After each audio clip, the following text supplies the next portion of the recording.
ನಮಸ್ಕಾರ. Republic Kannada digital ಲೈವ್ಗೆ ಸ್ವಾಗತ. ನಾನು ರಂಜಿತ್ ಶಿರಿಯಾರ. ನೋಡಿ, ಎಲ್ಲರ ಕುತೂಹಲ ಇದ್ದದ್ದು ಈ ಬೈ ಎಲೆಕ್ಷನ್ನಲ್ಲಿ ಚನ್ನಪಟ್ಟಣ ಬೈ ಎಲೆಕ್ಷನ್ ಒಂದು ಜಿದ್ದಾಜಿದ್ದಿನ ಅಖಾಡ ಆಗಿತ್ತು.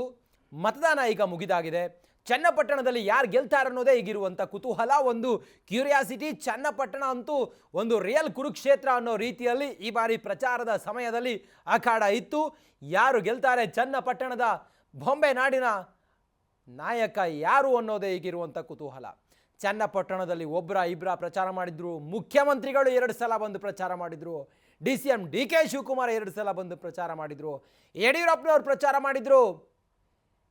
ದೊಡ್ಡ ಮನೆ ಗೌಡ್ರು ದೇವೇಗೌಡರು, ಹಿರಿಯ ಮುತ್ಸದಿ, ಹಿರಿಯ ರಾಜಕಾರಣಿ ದೇವೇಗೌಡರು ತೊಡೆ ತಟ್ಟಿದ್ರು ಚನ್ನಪಟ್ಟಣದಲ್ಲಿ ತಮ್ಮ ಮೊಮ್ಮಗನನ್ನ ಗೆಲ್ಲಿಸಿಕೊಂಡು ಬರೋದಕ್ಕೆ.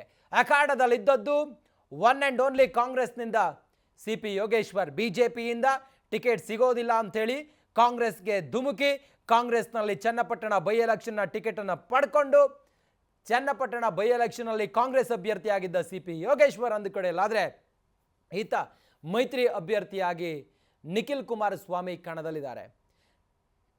ನಿಖಿಲ್ ಕುಮಾರಸ್ವಾಮಿ ಅಂತೂ ಸೋತು ಸುಣ್ಣ ಆಗಿದ್ರು 2 ಚುನಾವಣೆಗಳಲ್ಲಿ. ಈಗ ನಿಖಿಲ್ ಕುಮಾರಸ್ವಾಮಿ ಅವರು ಕಣ್ಣೀರು ಹಾಕಿದ್ರು ಜನರ ಮುಂದೆ, ಗೆಲ್ಲಿಸ್ಕೊಡಿ ಅಂಥೇಳಿ. ದೇವೇಗೌಡರೇ ಬಂದು ಮೊಮ್ಮಗನನ್ನು ಗೆಲ್ಲಿಸೋದಕ್ಕೆ ಪಣ ತೊಟ್ಟರು, ತೊಡೆ ತಟ್ಟಿದ್ರು ದೇವೇಗೌಡರು. ಈ ರಣರಂಗದಲ್ಲಿ, ಈ ಅಖಾಡದಲ್ಲಿ ಭಾರಿ ಜಿದ್ದಾಜಿದ್ದಿ ಇತ್ತು. 3 ಕ್ಷೇತ್ರಗಳಿಗೆ ಉಪಚುನಾವಣೆ ನಡೆದ್ರು. ಆದರೆ ಚನ್ನಪಟ್ಟಣ ಮಾತ್ರ ಹೈಪ್ ಪಡೆದಷ್ಟು ಅವೆರಡು ಕ್ಷೇತ್ರಗಳ ಉಪಚುನಾವಣೆ ಹೈಪ್ ಪಡ್ಕೊಳ್ಳಿಲ್ಲ. ಯಾಕಂತ ಹೇಳಿದರೆ ಚನ್ನಪಟ್ಟಣ ಮಿನಿ ಅಖಾಡ ಇದೆಯಲ್ಲ, ಆ ದಂಗಲ್, ಅಲ್ಲಿ ನಡೆದಂಥ ಪೊಲಿಟಿಕ್ಸ್, ಅಲ್ಲಿ ನಡೆದಂಥ ರಾಜಕಾರಣದ ಜೊತೆಗೆ ಒಂದಿಷ್ಟು ಲೆಕ್ಕಾಚಾರಗಳು, ಜಾತಿ ಲೆಕ್ಕಾಚಾರ, ಹೇಳಿಕೆಗಳು, ರಾಜಕೀಯ, ಇದನ್ನೆಲ್ಲ ನೋಡ್ತಾ ಇದ್ರೆ, ಪ್ರತಿಷ್ಠೆ ಎಲ್ಲ ನೋಡ್ತಾ ಇದ್ರೆ ಒಂದು ರಿಯಲ್ ರಣರಂಗ, ರಿಯಲ್ ಕುರುಕ್ಷೇತ್ರ ಅನ್ನೋ ರೀತಿಯಲ್ಲಿತ್ತು. ನೋಡಿ, ಈಗ ಮತದಾನ ಮುಗಿದಿದೆ. ಈಗ ಇರೋದು ಯಾರು ಗೆಲ್ತಾರೆ, ಯಾರು ಸೋಲ್ತಾರೆ, ಚನ್ನಪಟ್ಟಣದ ಆ ಚನ್ನ ನಾಯಕ ಯಾರು ಅನ್ನೋದೇ ಈಗಿರುವಂಥ ಕುತೂಹಲ. ಎಸ್, ಡೆಫಿನೆಟ್ಲಿ ಹಲವಾರು ವಿಚಾರಗಳು ಚನ್ನಪಟ್ಟಣದ ರಿಸಲ್ಟ್ನ ಮೇಲೆ ಪರಿಣಾಮ ಬೀರೋದು ಪಕ್ಕ. JDSನ ಭದ್ರಕೋಟೆ ಚನ್ನಪಟ್ಟಣ. ಕುಮಾರಸ್ವಾಮಿಯವರು ಚನ್ನಪಟ್ಟಣದ ಶಾಸಕರಾಗಿದ್ದರು. ಕುಮಾರಸ್ವಾಮಿಯವರು ಅದಾದ ನಂತರ ಮಂಡ್ಯ ಲೋಕಸಭಾ ಕ್ಷೇತ್ರದಲ್ಲಿ ನಿಲ್ತು ಗೆಲ್ತಾರೆ. ಆನಂತರ ಅವರು ಕೇಂದ್ರ ಮಂತ್ರಿಗಳಾಗ್ತಾರೆ.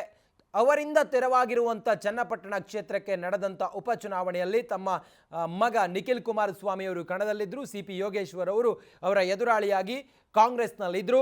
DK ಶಿವಕುಮಾರ್ಗಂತೂ ಇದು ಪ್ರತಿಷ್ಠೆಯ ಕಣ. ಯಾಕಂತ ಹೇಳಿದರೆ ಚನ್ನಪಟ್ಟಣ ಒಂದು, DK ಶಿವಕುಮಾರ್ ಅವರ ಸಹೋದರ DK ಸುರೇಶ್ ಅವರು ಬೆಂಗಳೂರು ಗ್ರಾಮಾಂತರದಲ್ಲಿ ಕಳೆದ ಬಾರಿ ಡಾಕ್ಟರ್ ಮಂಜುನಾಥ್ ಅವರ ಎದುರು ನಿಂತು DK ಸುರೇಶ್ ಅವರು ಸೋಲ್ತಾರೆ. ಈಗ ಒಂದು ಸೋಲು ಬಹಳ ಘಾಸಿಗೊಳಿಸಿದೆ DK ಸುರೇಶ್ ಅವರನ್ನು ಮತ್ತು DK ಶಿವಕುಮಾರ್ ಅವರನ್ನು. ಈಗ ಅದೇ ಚನ್ನಪಟ್ಟಣದಲ್ಲಿ ಮತ್ತೆ CP ಯೋಗೇಶ್ವರ್ ಅವ್ರನ್ನ ತಮ್ಮ ಪಾರ್ಟಿ ಕರ್ಕೊಂಡು ಬಂದು ಅವ್ರಿಗೆ ಟಿಕೆಟ್ ಕೊಟ್ಟು ಅವ್ರನ್ನ ಗೆಲ್ಲಿಸಿಲ್ಲ ಅಂತ ಹೇಳಿದರೆ ಎಂಥ ಮುಜುಗರ ಆಗ್ಬೋದು DK ಶಿವಕುಮಾರ್ ಅವರಿಗೆ ಅನ್ನೋದನ್ನು ಅರ್ಥ ಮಾಡ್ಕೊಳ್ಳಿ. ಈಗ CM ಸಿದ್ದರಾಮಯ್ಯ ಬಿಟ್ಟರೆ ನೆಕ್ಸ್ಟ್ ನಾಯಕ ಕಾಂಗ್ರೆಸ್ನಲ್ಲಿ ಅಂಥೇಳಿ ಯಾರಾದರೂ ಇದ್ದರೆ ಅದು DK ಶಿವಕುಮಾರ್ ಅನ್ನೋ ರೀತಿಯಲ್ಲಿ ಪ್ರೊಜೆಕ್ಟ್ ಆಗ್ತಾ ಇದೆ. ಮುಂದಿನ ಮುಖ್ಯಮಂತ್ರಿ ಯಾರು, ಸಿದ್ದರಾಮಯ್ಯ ಒಂದು ವೇಳೆ ಏನಾದರೂ ಕೆಳಗಡೆ ಇಳಿದ್ರೆ ಆ ಸ್ಥಾನಕ್ಕೆ ಬರೋದು DK ಶಿವಕುಮಾರ್ ಅನ್ನೋ ರೀತಿಯಲ್ಲಿ ರಾಜ್ಯದಲ್ಲಿ, ರಾಜಕಾರಣದಲ್ಲಿ, ರಾಜಕೀಯ ಪಡಸಾಲೆಯಲ್ಲಿ ಚರ್ಚೆಗಳಿದ್ದಾವೆ. ಇಂಥ ಸಮಯದಲ್ಲಿ ಒಂದು ವೇಳೆ ತಮ್ಮ ಕ್ಷೇತ್ರವನ್ನು ಸೋತು ಬಿಟ್ಟರೆ ಅಥವಾ ತಮ್ಮ ವರ್ಚಸ್ಸಿರುವಂಥ ಕ್ಷೇತ್ರ ಸೋತು ಬಿಟ್ಟರೆ ಹೆಂಗೆ ಅನ್ನೋದು ಒಂದು ಕಡೆಯಲ್ಲಿ, ಮತ್ತು ಒಕ್ಕಲಿಗ ನಾಯಕತ್ವದ ಪ್ರಶ್ನೆ ಕೂಡ ಹೌದು. ಚನ್ನಪಟ್ಟಣದ ಗೆಲುವು DK ಶಿವಕುಮಾರ, ಕುಮಾರಸ್ವಾಮಿನ ಒಕ್ಕಲಿಗ ನಾಯಕ ಅನ್ನೋದು ಈ ಚನ್ನಪಟ್ಟಣದ ಚುನಾವಣೆಯ ಫಲಿತಾಂಶ ನಿರ್ಧಾರ ಮಾಡುತ್ತೆ. ಚನ್ನಪಟ್ಟಣದಲ್ಲಿ ನಿಖಿಲ್ ಕುಮಾರಸ್ವಾಮಿ ಗೆದ್ರೆ ಎಸ್, ಎಕ್ಸಾಕ್ಟ್ಲಿ ಚನ್ನಪಟ್ಟಣದಲ್ಲಿ ಕುಮಾರಸ್ವಾಮಿ ಅವರ ಹಿಡಿತ ಹಾಗೆ ಇದೆ ಅಂತ ಹೇಳಿ ಗೊತ್ತಾಗುತ್ತೆ. ಕುಮಾರಸ್ವಾಮಿ ಅವರಿಗೆ ಚನ್ನಪಟ್ಟಣದ ಮೇಲೆ ಎಷ್ಟು ಹಿಡಿತ ಇತ್ತು ಅನ್ನೋದಕ್ಕೆ ಈ ಹಿಂದಿನ ಚುನಾವಣೆಗಳಲ್ಲೆಲ್ಲ ನೋಡಿದರೆ ಅವರು ಪ್ರಚಾರಕ್ಕೆ ಬರ್ತಿರಲಿಲ್ಲ. ಬಂದು ನಾಮಿನೇಷನ್ ಫೈಲ್ ಮಾಡಿ ನಾನು ನಿಂತಿದ್ದೀನಿ, ನೀವು ನನ್ನ ಗೆಲ್ಲಿಸಬೇಕು ಅಂತೇಳಿ ಹೇಳಿ ಹೋಗ್ತಾ ಇದ್ರಂತೆ. ಜನ ಕುಮಾರಸ್ವಾಮಿ ಅವರನ್ನು ಗೆಲ್ಲಿಸಿ ಕುಮಾರಸ್ವಾಮಿ ಅವ್ರನ್ನ ರಾಜ್ಯದ ಮುಖ್ಯಮಂತ್ರಿ ಮಾಡಿರುವಂಥ ನಿಷ್ಠೆ ಇರುವಂಥ ಕಾರ್ಯಕರ್ತರು, JDSನ ಬಿಗಿ ಕೋಟೆ ಚನ್ನಪಟ್ಟಣ. ಈ ಬಾರಿ CP ಯೋಗೇಶ್ವರ್ ಅವರು ಅವರದ್ದೇ ಆದಂಥ ಒಂದಿಷ್ಟು ವೋಟ್ ಬ್ಯಾಂಕ್ ಚನ್ನಪಟ್ಟಣದಲ್ಲಿದೆ. ಆಧುನಿಕ ಭಗೀರಥ ಕೆರೆಗಳಿಗೆ ನೀರು ತುಂಬಿಸಿದ್ರು ಅನ್ನೋದು ಒಂದಿಷ್ಟು ಸೀಮಿತವಾದಂಥ ವೋಟರ್ಸ್ ಸಿ ಪಿ ಯೋಗೇಶ್ವರ್ಗಿದ್ದಾರೆ. ಸಿ ಪಿ ಯೋಗೇಶ್ವರ್ ಯಾವುದೇ ಹಳ್ಳಿಗೆ ಹೋದ್ರು ಸಿ ಪಿ ಯೋಗೇಶ್ವರ್ ಹೆಸರು ಹೇಳಿ ಕರೆಯುವಂಥ ಸಿ ಪಿ ಯೋಗೇಶ್ವರ್ ಕಾರ್ಯಕರ್ತರ ಹೆಸರು ಹೇಳಿ ಕರೆಯುವಂಥ ಬಲಿಷ್ಠ ಕಾರ್ಯಕರ್ತರ ಪಡೆ ಅಲ್ಲಿ ಸಿ ಪಿ ಯೋಗೇಶ್ವರ್ಗಿದೆ. 2 ಮದಗಜಗಳು, ಗೌಡ್ರ ಕುಡಿ ಬೇರೆ, ಹೀಗೆಲ್ಲ ಇರುವಾಗ ಒಂದಿಷ್ಟು ರೋಚಕ ಹೈಪ್ ಪಡೆದುಕೊಂಡಿತ್ತು ಚನ್ನಪಟ್ಟಣ.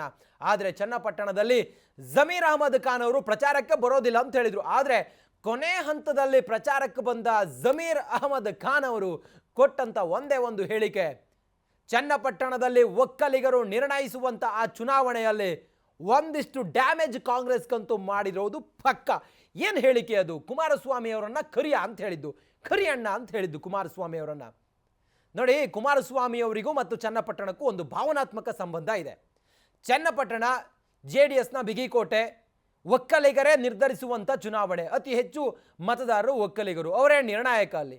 ಹೀಗೆಲ್ಲ ಇರುವಾಗ ಜಮೀರ್ ಅಹಮದ್ ಖಾನ್ ಬಂದು ಕುಮಾರಸ್ವಾಮಿ ಅವರನ್ನ ಪ್ರೀತಿಸುವ ಜನರ ಮುಂದೆ ಚನ್ನಪಟ್ಟಣದಲ್ಲಿ ಕರಿಯಣ್ಣ ಕುಮಾರಣ್ಣ ಅಂತೇಳಿ ಹೇಳಿದಾಗ ಅದು ಏನಾಗಿರ್ಬೋದು? ತುಂಬಿದ ಸಭೆಯಲ್ಲಿ ಸಾವಿರಾರು ಜನ, ಲಕ್ಷಾಂತರ ಜನ ಇರುವಾಗ ಕುಮಾರಸ್ವಾಮಿ ಅವರನ್ನ ಕರಿಯಣ್ಣ ಅಂದಿದ್ದು ಮತದಾರರ ಮನಸ್ಸಿನ ಮೇಲೆ ಪರಿಣಾಮ ಬಿದ್ದಿದ್ದಂತೂ ನಿಜ ಅಂತ ಅನ್ಸುತ್ತೆ. ಎಂಥದ್ದೇ ಸ್ನೇಹ, ಎಂಥದ್ದೇ ಸಲುಗೆ ಇದ್ರೂ ಕೂಡ ಕ್ಲೋಸ್ ಡೋರಲ್ಲಿ ತಾವೇ ಇದ್ದಾಗ ಆಡೋದಕ್ಕೂ ಮಾತಾಡೋದಕ್ಕೂ ಅಥವಾ ಎಲ್ಲರೂ ಇರುವಾಗ ಮಾತಾಡೋದಕ್ಕೂ ಒಂದು ವ್ಯತ್ಯಾಸ ಇರುತ್ತೆ. ಇದೆಲ್ಲವೂ ಕೂಡ ಮತದಾರರ ಮನಸ್ಸಿನ ಮೇಲೆ ಪರಿಣಾಮ ಬಿದ್ದಿರಲೂಬಹುದು. ಇವತ್ತು ನಮ್ಮ ಪ್ರತಿನಿಧಿ ಮಹದೇವಸ್ವಾಮಿ ಸಿ ಪಿ ಯೋಗೇಶ್ವರ್ ಅವರನ್ನ ಮಾತಾಡಿಸ್ತಾರೆ. ಅಲ್ಲಿವರೆಗೂ ಕೂಡ ಸಿ ಪಿ ಯೋಗೇಶ್ವರ್ ಅವರು ನಾನೇ ಗೆಲ್ತೀನಿ ಅನ್ನೋ ಲೆಕ್ಕಾಚಾರದಲ್ಲಿದ್ದರು. ಆದರೆ ಇವತ್ತು ಅವರು ಆಡಿದಂಥ ಮಾತು ನೋಡಿದರೆ ಬಹುಶಃ ಅಷ್ಟು ಈಸಿಯಾಗಿ ಗೆಲ್ಲಿಕ್ಕೆ ಸಾಧ್ಯ ಇಲ್ಲ ಚನ್ನಪಟ್ಟಣದಲ್ಲಿ ಅನ್ನೋದನ್ನು ಅವರ ಮಾತುಗಳೇ ಸಾಕ್ಷಿ ಅನ್ನುವಂತಿತ್ತು, ಅವರ ಮಾತುಗಳೇ ಅದಕ್ಕೆ ಪೂರಕ ಅನ್ನುವ ರೀತಿಯಲ್ಲಿತ್ತು. ಅವ್ರು ಹೇಳ್ತಾರೆ, ಜಮೀರ್ ಅಹಮದ್ ಖಾನ್ ಅವರು ಆಡಿದಂಥ ಮಾತು ನಮಗೆ ಡ್ಯಾಮೇಜ್ ಆಗೇ ಆಗುತ್ತೆ ಅನ್ನೋದನ್ನು ಹೇಳ್ತಾರೆ. ಎಕ್ಸಾಕ್ಟ್ಲಿ ಅಲ್ಲಿ ಡ್ಯಾಮೇಜ್ ಆಗೇ ಆಗುತ್ತೆ. ಒಂದು, ನಾನು ಆಗಲೇ ಹೇಳಿದಾಗೆ ಜಮೀರ್ ಅಹಮದ್ ಖಾನ್ ಅವರು ಆಡಿರುವ ಮಾತು ಎರಡೆರಡು ಕಾರಣಗಳಿಗೆ ಮಹತ್ವವನ್ನು ಪಡೆದುಕೊಳ್ಳುತ್ತೆ. ಒಂದು, ಅಲ್ಲೇನಾದರೂ ಸಿ ಪಿ ಯೋಗೇಶ್ವರ್ ಸೋತ್ರೆ DK ಶಿವಕುಮಾರ್ ಅವರ ಜಂಗಾಬಲವೇ ಕುಸಿಯುತ್ತೆ. ಮುಖ್ಯಮಂತ್ರಿ ಆಗಬೇಕು ಅಂತೇಳಿ ಹೊರಟಿರುವಂಥ DK ಶಿವಕುಮಾರ್ ಅವರಿಗೆ ಅದು ಅತಿ ದೊಡ್ಡ ಪೆಟ್ಟು. ತನ್ನ ಕ್ಷೇತ್ರ ಅಥವಾ ತನ್ನ ಹಿಡಿತಾ ಇರುವಂಥ ರಾಮನಗರ, ಚನ್ನಪಟ್ಟಣ ಈ ಭಾಗದಲ್ಲಿ ತಮ್ಮ ಅಭ್ಯರ್ಥಿನ ಗೆಲ್ಸ್ಕೊಂಡು ಬರ್ಲಿಕ್ಕಾಗಿಲ್ವಲ್ಲ, ತನ್ನ ಉಸ್ತುವಾರಿ ಇರುವಂಥ ಕ್ಷೇತ್ರದಲ್ಲಿ ಸಿ ಪಿ ಯೋಗೇಶ್ವರ್ ಅವ್ರನ್ನ ಗೆಲ್ಸ್ಕೊಂಡು ಬರ್ಲಿಕ್ಕಾಗಿಲ್ವಲ್ಲ ಅನ್ನೋ ಒಂದು ಅಪವಾದ ಒಂದು ಕಡೆಯಲ್ಲಾದರೆ, ಮತ್ತೊಂದು ಕಡೆಯಲ್ಲಿ ಮುಖ್ಯಮಂತ್ರಿ ಆಗಬೇಕು ಅಂತ ಅನ್ಕೊಂಡಿದ್ದೀನಿ, ತನ್ನ ಕ್ಷೇತ್ರವನ್ನೇ ಗೆಲ್ಲಿಸ್ಕೊಂಡು ಬರ್ಲಿಕ್ಕಾಗಿಲ್ಲ, ತನ್ನ ಉಸ್ತುವಾರಿ ಆಗಿರುವಂಥ ಕ್ಷೇತ್ರವನ್ನು ಗೆಲ್ಲಿಸ್ಲಿಕ್ಕಾಗಿಲ್ಲ, ಇನ್ನು ಹೇಗೆ ಸಾಧ್ಯ ಅನ್ನೋ ರೀತಿಯಲ್ಲೂ ಕೂಡ ಮಾತು ಬಂದುಬಿಡುತ್ತೆ. ಇದೆಲ್ಲವನ್ನು ಕೂಡ ಎದುರಿಸಬೇಕಾಗಿದೆ DK ಶಿವಕುಮಾರ್. ಇಲ್ಲಿ ಜಮೀರ್ ಅಹಮದ್ ಖಾನ್ ಅವರ ಒಂದು ಹೇಳಿಕೆ ಎಷ್ಟು ಡ್ಯಾಮೇಜ್ ಆಗಬಹುದು ಅನ್ನೋದನ್ನು ಲೆಕ್ಕಾಚಾರ ಮಾಡಿ ನೋಡಿ. ಸಿ ಪಿ ಯೋಗೇಶ್ವರ್ ಅವರು ಹೇಳ್ತಾರೆ, ಮುಖ್ಯಮಂತ್ರಿಗಳು ಬಂದರು, 2 ಬಾರಿ ಬಂದು ಪ್ರಚಾರ ಮಾಡಿದರು, DK ಶಿವಕುಮಾರ್ 2 ಬಾರಿ ಬಂದು ಪ್ರಚಾರ ಮಾಡಿದರು, ಕಾಂಗ್ರೆಸ್ನ ಕಾರ್ಯಕರ್ತರು ಜಿದ್ದಿಗೆ ಬಿದ್ದು ಗೆಲ್ಲಿಸ್ಕೊಂಡು ಬರಬೇಕು ಸಿ ಪಿ ಯೋಗೇಶ್ವರ್ನ ಅಂಥೇಳಿ ಒಂದಿಷ್ಟು ಲೆಕ್ಕಾಚಾರ ಮಾಡಿದರು. ಆದರೆ ಕಾರ್ಯಕರ್ತರಿಗೆ ಬೇಸರ ಆಯಿತು ಜಮೀರ್ ಅಹಮದ್ ಖಾನ್ ಅವರು ಆಡಿದಂಥ ಮಾತು ಅಂಥೇಳಿ. ಒಕ್ಕಲಿಗರು ಎಂಥದ್ದೇ ಸಮಯ ಬಂದರೂ ಕೂಡ ದೇವೇಗೌಡರ ಕುಟುಂಬವನ್ನು ಬಿಟ್ಟುಕೊಟ್ಟಿದ್ದೇ ಇಲ್ಲ ಚನ್ನಪಟ್ಟಣದಲ್ಲಿ. ಆದರೆ ಈಗ ದೇವೇಗೌಡರ ಕುಡಿಯ ಕಣದಲ್ಲಿದ್ದಾರೆ. ಅದರಲ್ಲೂ ಕೂಡ ಕುಮಾರಸ್ವಾಮಿ ಅವರಿಗೆ ಚನ್ನಪಟ್ಟಣದ ಆ ನೆಲದಲ್ಲಿ ಅಪಮಾನ ಆಗಿದೆ. ಈ ಕಾರಣದಿಂದ ಮತದಾರರು ಡೈವರ್ಟ್ ಆಗಿದ್ದಾರೆ ಅನ್ನೋದು ಸಿ ಪಿ ಯೋಗೇಶ್ವರ್ ಅವರಿಗೆ ಸೂಕ್ಷ್ಮ ಅರ್ಥ ಆದಂಗೆ ಕಾಣಿಸ್ತಾ ಇದೆ. ಆ ಕಾರಣದಿಂದ ಬಹುಶಃ ಅವರು ಹಂಗೆ ಹೇಳಿದ್ದಾರೆ. ಮತ್ತೊಂದು ವಿಚಾರ ಅಂತ ಹೇಳಿದರೆ, ದೇವೇಗೌಡರು ಅಂಥ ವಯಸ್ಸಿನಲ್ಲೂ ಕೂಡ, ಅಂಥ ಹಿರಿ ವಯಸ್ಸಿನಲ್ಲೂ ಕೂಡ ತಾವು ಅಖಾಡಕ್ಕೆ ಬಂದು ಪಂಚಾಯಿತಿ ಲೆವೆಲ್ವರೆಗೂ ಕೂಡ ಪ್ರಚಾರ ಮಾಡ್ತಾರೆ ಅಂತ ಹೇಳಿದರೆ ನೋಡಿ ಎಷ್ಟು ಪ್ರತಿಷ್ಠೆಯಾಗಿ ಚನ್ನಪಟ್ಟಣವನ್ನು ಗೌಡ್ರ ಫ್ಯಾಮಿಲಿ ತೆಗೆದುಕೊಂಡಿದೆ ಅನ್ನೋದು ಕೂಡ ಇಲ್ಲಿ ನಾವು ನಿರ್ಧರಿಸಬೇಕಾದಂಥ ವಿಚಾರ. ರಾಜಕೀಯ ದೈತ್ಯ ದೇವೇಗೌಡರು, ರಾಜಕೀಯದ ಹಲವಾರು ಪಟ್ಟುಗಳನ್ನು ಕಂಡಂಥ ದೇವೇಗೌಡರು. ಚನ್ನಪಟ್ಟಣ ಮತ್ತೊಂದು ವಿಚಾರ ಅಂತ ಹೇಳಿದರೆ, ಅಷ್ಟು ಈಸಿಯಾಗಿ ಚನ್ನಪಟ್ಟಣವನ್ನು ಗೆಲ್ಲೋದಕ್ಕೆ JDSಗೆ ಸಾಧ್ಯ ಇಲ್ಲ ಅಂಥೇಳಿ ಅನ್ನಿಸಿದ್ದು ಬಿಕಾಸ್ ಯೋಗೇಶ್ವರ್ಗೆ ಅವರದ್ದೇ ಆದಂಥ ಒಂದು ವೋಟ್ ಬ್ಯಾಂಕ್ ಇದೆ. ನಾನು ಆಗಲೇ ಹೇಳಿದೆ, ಅವರು ಯಾವುದೇ ಹಳ್ಳಿಗೆ ಹೋದರೂ ಕೂಡ ಯೋಗೇಶ್ವರ್ ಒಬ್ಬ ಕಾರ್ಯಕರ್ತರನ್ನ ಹೆಸರು ಹೇಳಿ ಕರೆಯುವಷ್ಟು ಸಲುಗೆ ಅಲ್ಲಿನ ಕಾರ್ಯಕರ್ತರು ಮತ್ತು ಮತದಾರರ ಜೊತೆಗೆ ಒಂದು ಬಾಂಧವ್ಯ ಇದೆ. ಹಂಗೆ ನೋಡಿದರೆ ಯೋಗೇಶ್ವರ್ ತನ್ನ ಕಾಲ ಮೇಲೆ ತಾನು ಕಲ್ಲು ಹಾಕ್ಕೊಂಡಂಗಿತ್ತು. ಯಾಕಂತ ಹೇಳಿದರೆ, ಯೋಗೇಶ್ವರ್ ಅವರು ಅಲ್ಲಿ BJPಯೇ ಇಲ್ಲದಂಥ ಚನ್ನಪಟ್ಟಣದಲ್ಲಿ, ಹೆಸರಿಲ್ಲದಂಥ ಚನ್ನಪಟ್ಟಣದಲ್ಲಿ ಸುಮಾರು 15 ವರ್ಷದಿಂದ BJP ಪಕ್ಷವನ್ನು ಕಟ್ಟಿ ಬೆಳೆಸಿದ ಯೋಗೇಶ್ವರ್ ಟಿಕೆಟ್ ಕಾರಣಕ್ಕೋಸ್ಕರ ಎಷ್ಟೋ ಸ್ಯಾಕ್ರಿಫೈಸ್ ಮಾಡಿದರು ಸಿ ಪಿ ಯೋಗೇಶ್ವರ್ ಅವರು. ಆದರೆ ಟಿಕೆಟ್ ಅನ್ನೋ ಕಾರಣಕ್ಕೋಸ್ಕರ ಯೋಗೇಶ್ವರ್ ಕಾಂಗ್ರೆಸ್ಗೆ ಜಿಗಿತಾರೆ ಅಂತ ಹೇಳಿದರೆ ಅಲ್ಲಿ ಅವರಿಗೆ ಎಷ್ಟು ನೋವಾಗಿರಬೇಡ, ಮತ್ತು ತಾನೇ ಕಟ್ಟಿದಂಥ ಮನೆಯಲ್ಲಿ ಇವತ್ತು ನಾನು ಇಲ್ಲ ಅನ್ನೋದು ಅವರಿಗೆ ಎಷ್ಟು ಬೇಸರ ಆಗಿರಬೇಡ, ಇದೆಲ್ಲವೂ ಕೂಡ ಲೆಕ್ಕಾಚಾರ ಮಾಡಬೇಕಾದದ್ದೇ. ಆದರೆ ಗೆಲುವಂತೂ ಈಸಿ ಇಲ್ಲ. ಚನ್ನಪಟ್ಟಣದಲ್ಲಿ ಯಾರಾಗ್ತಾರೆ ಚನ್ನ ನಾಯಕ ಅನ್ನೋದು ಭಾರಿ ಕುತೂಹಲ ಇದೆ. ಆದರೆ ಜಮೀರ್ ಅಹಮದ್ ಖಾನ್ ಅವರು ಒಂದೇ ಕಲ್ಲಿನಲ್ಲಿ ಎರಡು ಹಕ್ಕಿ ಹೊಡೆದಂಗೆ ಆಗಿದೆ. ಜಮೀರ್ ಅಹಮದ್ ಖಾನ್ ಅವರು ಹೇಳಿ ಕೇಳಿ ಸಿದ್ದರಾಮಯ್ಯನವರ ಒಂದು ಅತ್ಯಾಪ್ತ ವಲಯದಲ್ಲಿ ಗುರುತಿಸಿಕೊಂಡಂಥ ಅಲ್ಪಸಂಖ್ಯಾತ ನಾಯಕ ಜಮೀರ್ ಅಹಮದ್ ಖಾನ್ ಅವರು ಒಂದಿಷ್ಟು ಅಲ್ಲಿ ಮತ ಗಳಿಕೆ ಮಾಡೋದ್ರಲ್ಲೂ ಕೂಡ ಯಶಸ್ವಿ ಆದರು. ಜಮೀರ್ ಅಹಮದ್ ಖಾನ್ ಬಂದರು ಅಂತ ಹೇಳಿದರೆ ಅಲ್ಲಿ ಅಲ್ಪಸಂಖ್ಯಾತ ಮತಗಳು ಒಂದಿಷ್ಟು ಕಾಂಗ್ರೆಸ್ ಕಡೆಗೆ ಡೈವರ್ಟ್ ಆಗುತ್ತೆ. ಹಾಗೆ ನೋಡಿದರೆ ಸಾಂಪ್ರದಾಯಿಕ ಮತಗಳು, ಅಲ್ಪಸಂಖ್ಯಾತ ವೋಟ್ಗಳು ಮೊದಲು JDS ಜೊತೆಗೆ ಮಿಂಗಲ್ ಆಗ್ತಾ ಇತ್ತು. JDS ಮತ್ತು ಕಾಂಗ್ರೆಸ್ಗೆ ಎರಡಕ್ಕೂ ಕೂಡ ಡಿವೈಡ್ ಆಗ್ತಾ ಇತ್ತು. ಈಗ JDS ಸಂಪೂರ್ಣವಾಗಿ BJP ಜೊತೆಗಿರೋದ್ರಿಂದಾಗಿ ಆ ಸಂಪೂರ್ಣ ಅಲ್ಪಸಂಖ್ಯಾತ ಮತಗಳೇನಿದ್ದಾವಲ್ಲ ಅವೆಲ್ಲವೂ ಕೂಡ ಕಾಂಗ್ರೆಸ್ ಅಭ್ಯರ್ಥಿಗೆ ಅದು ಸಾಂಪ್ರದಾಯಿಕವಾಗಿ ಬಿಟ್ಟಿದೆ. ಇನ್ನು ಮುಂದಿನ ಹಂತದಲ್ಲಿ ಹೀಗೆಲ್ಲ ಇರುವಾಗ ಒಂದು ಕಡೆಯಲ್ಲೇ ಜಮೀರ್ ಅಹಮದ್ ಖಾನ್ ಬಂದು ಒಂದಿಷ್ಟು ವೋಟ್ ಪುಲ್ ಮಾಡಿದ್ರು. ಆದರೆ ಡ್ಯಾಮೇಜ್ ಆಗಿದ್ದೇ ಹೆಚ್ಚು ಯೋಗೇಶ್ವರ್ಗೆ, CP ಯೋಗೇಶ್ವರ್ಗೆ.